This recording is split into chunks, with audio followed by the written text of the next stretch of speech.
Best DUI attorney, Jackson, Mississippi. Call 601-773-7777. Welcome to Ask a Lawyer with attorney Joey Franks at the Franks Law Firm in Ridgeland, Mississippi. Each week, Joey answers your questions about the law and how it affects you. Joey, when's the best time to choose a DUI lawyer? As soon as you walk out of the precinct or the jail, that is the absolute best time to go ahead and select a DUI lawyer. Get online, do some research, find out who you think will be the best fit for you and who has some experience in the DUI area, and give them a call and consult with them. Sit down. A lot of them offer free consultations. A lot of attorneys offer consultations for a low amount, just to sit and talk with you, and they'll explain to you your options and see which one you think is the best fit for you. Okay, so is a DUI a felony? Generally speaking, most people get DUIs which fall in the misdemeanor category. There are about 3 ways that you can make it a felony, though. The first way, and probably the most common way, is the third offense DUI. Once you get a third DUI, at that point you have a felony and you're subject to some serious time in the state penitentiary. And then you also have the child endangerment DUI. And that's normally also a misdemeanor, but if the child is injured while in the vehicle and you are convicted of driving under the influence, at that point you've gotten a DUI. And the third way that a DUI can become a felony is what we call an aggravated DUI. So say you cross the double yellow lines and you're intoxicated and you hit another vehicle causing serious injury to that person.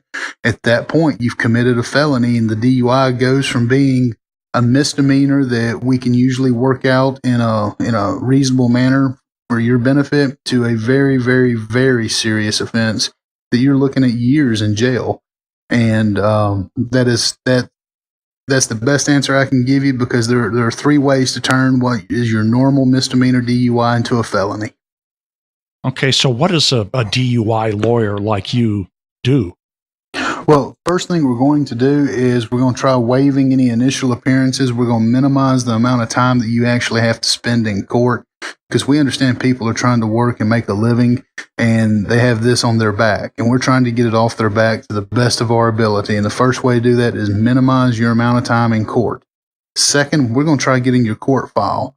And there's some new rules in Mississippi that have just come down, especially in the justice courts and municipal courts, allowing us to see discovery that we previously didn't have access to. There were some prosecutors out there that would give it to you, but now they're all required to give it to us. So we're going to go and see what exactly they have against you. We want to see their reports. We want to see the crime labs. We want to see the officer statements. We want to see the videos.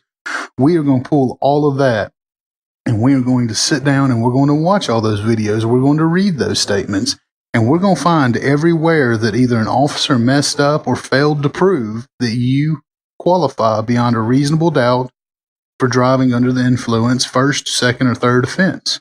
And that's what a DUI lawyer does, is they look at the facts, and they apply the law to your advantage. Legal immigrants, anything special there? Legal immigrants, you could be looking at some delays with your visas or your immigration paperwork, because you're going to have to disclose that. As far as illegal immigrants, if they're involved, there's always a chance anytime you're arrested that you're certainly going to be deported. There's a very good chance that ICE becomes involved. There's also a chance that nothing happens, especially in some smaller communities. It's a hit and miss when it comes to the illegal immigrants. And when it comes to legal immigrants, it's usually not a complete holdup to becoming a legal immigrant. You may have to discuss this with your immigration attorney a little bit further in detail and make them aware of everything so they can take the necessary steps and precautions to ensure that there's minimum delay in the process. But very, very rarely does a DUI alone just sink your chances for legal immigration to the United States. Now, Joey, you talked about this before just a few minutes ago, but maybe we should just talk about it again and see if there's anything to add. What if my kids are in the car when I get stopped? Well, you become subject to an entirely new DUI offense. It's called DUI Child Endangerment, and it carries a much heftier penalty as far as time in jail and fines. You're looking at up to 12 months in jail And the child is any child 15 years of age or younger. If they are in the automobile with you, when you get a DUI, then you're also going to be charged with DUI Child Endangerment, which is a separate offense and carries a fine. And like I said, up to 12 months in jail. It's still a misdemeanor unless, as I previously stated, the child is injured in the vehicle. Quite often we can resolve issues. Sometimes the police fail to take the proper information down on the child and they can't prove that it was a child under the age of 15. And if they can't do that, then they don't meet the requirements of the statute. The absolute best thing is, one, don't drink and drive with a child in the vehicle. And certainly the police are going to be unawares and looking, and they are going to throw the book at you if that's the situation, which makes it even more imperative that you get a DUI attorney involved.